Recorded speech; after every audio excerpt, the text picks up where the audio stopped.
In January 2010, the prototype of the Sukhoi Su-57 took off, then still known as Sukhoi T-50. This aircraft was supposed to become a symbol of a technological leap. On paper, it offers everything a modern fighter should have: stealth, i.e., a low radar signature, advanced sensors capable of network fusion, the ability to strike targets from a safe distance, supercruise, and the kind of extreme maneuverability that is anything but common. The reality, however, is more complicated. The program is moving forward, but more slowly than originally promised, and the path to real operations has proved more complex than it first seemed.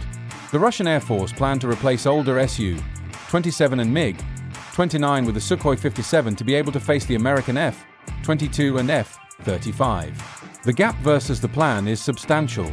While the United States today operates hundreds of fifth-generation aircraft and their jets form the backbone of Allied air forces, Russia, by spring 2025, still has only a few dozen Sukhoi 57. 76 units are planned by the end of the decade, but production is slowed by sanctions, supply chain problems, and the complexity of development itself. The country did not even become the second member of the club of fifth-generation fighter operators. China overtook it with its J-20, of which it already owns more than 200. According to analysts, these are markedly more capable than the Russian Felon and can face the Raptor and Lightning II one-on-one as an equal opponent. Russia has to rely on numerical superiority. The Felon's design itself is ambitious. The Su-57 has 4 internal weapon bays, 2 main and 2 side, into which air-to-air as well as air-to-surface missiles can be loaded. That allows it to fly without external pylons, reducing radar signature. The side minibays are intended for short-range missiles such as R-74M2, while the main bays carry medium and long-range missiles or strike weapons for ground targets. An important component is the EN-36 Bielka radar suite. It is not just a single radar in the nose, but an entire set of antennas in different parts of the airframe, which is unique. The main radar works in the X-band, supplemented by other antennas and an infrared sensor for passive target search. The result is supposed to be data fusion, all information merged into a single tactical picture so the pilot doesn't have to watch several displays at once but has a complete view of the battle space. It follows a similar philosophy to the F-35, though the scope and real capabilities of the Russian system remain largely classified. They likely achieve lower quality, strongly affected by sanctions on Western microelectronic components. The engines are a weakness, yet also a potential strength. Most series aircraft fly with the older AL-41F1 engine, derived from the Sukhoi 35. The modern Is-30 engine is in development and has already been tested on prototypes, but series service is still out of sight. This is the engine meant to move the Sukhoi 57 to a level at which it could compete with Western and Chinese fighters in supercruise, i.e., sustained supersonic flight without afterburner.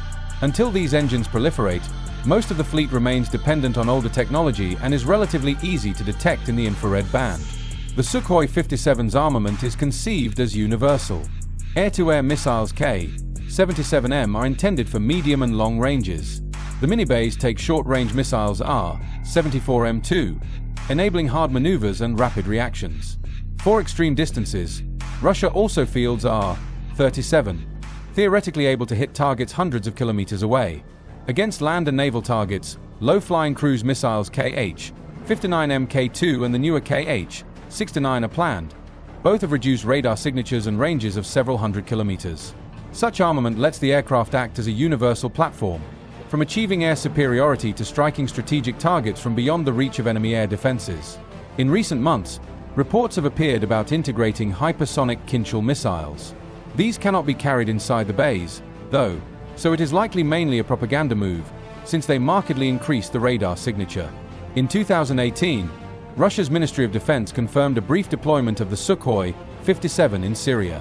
It involved 10 flights for weapons trials. In practice, this was probably more marketing than real combat use. In Ukraine, according to British intelligence, the aircraft have been used at least since June 2022, but mostly very cautiously.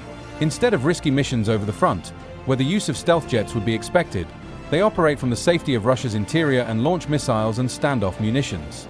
In the summer of 2024, however, Kiev claimed that one airframe was damaged at the Akhtubinsk air base deep inside Russia.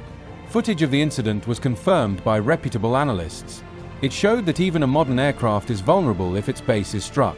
Production in 2023 and 2024 proceeded in small batches. Estimates vary, but open sources speak of roughly 5 to 12 delivered units in 2024. In spring 2025, 2 more airframes were added. This is far from the goals and contrasts with the pace of the American F-35 program, which adds dozens to even hundreds of aircraft yearly. China's pace is similar, though for fifth-generation jets it stays in the lower tens per year, unlike the United States, where it's higher tens to the aforementioned low hundreds. Export potential is a chapter of its own. Originally, a joint Indian-Russian FGFA project, a derivative of the Sukhoi 57, was planned. India, however, withdrew in 2018, criticizing slow development, high costs, and insufficient stealth properties. It later favored its own AMCA program. Reports of other countries' interest appear occasionally, but so far they are mostly conjecture. The only real export customer at the start of the year was Algeria, which will receive 14 units. Strengths include internal weapons carriage, the Bielka radar suite with advanced architecture, long range, and the promised new Delhi 30 engine. On the other hand, a slow production, mostly older engines for now, uncertainty about real stealth parameters, the vulnerability of infrastructure, as the attack on Akhtubinsk showed, and avionics dependence on Western components. The Sukhoi 57 Felon is undoubtedly an aircraft with great potential. But unless Russian industry manages to speed up production, field the new engine, replace Western components with equally capable domestic alternatives, and gain more real combat experience that feeds into further upgrades, it may happen that the aircraft fades into obscurity, and with it, Russia's aerospace industry. Even the Sukhoi 35 was rejected by Egypt, among other reasons for underperforming avionics. Some may argue that American pressure played a role, but if the performance had been sufficient, Cairo would likely have taken the risk, much as Turkey did with the S-400. It regrets that today, because that system fell far short of the capabilities Moscow proclaimed. If you enjoyed the video, I'd be happy if you could like, share, leave a comment with your opinion, and subscribe with the notification bell on, so you won't miss any future videos.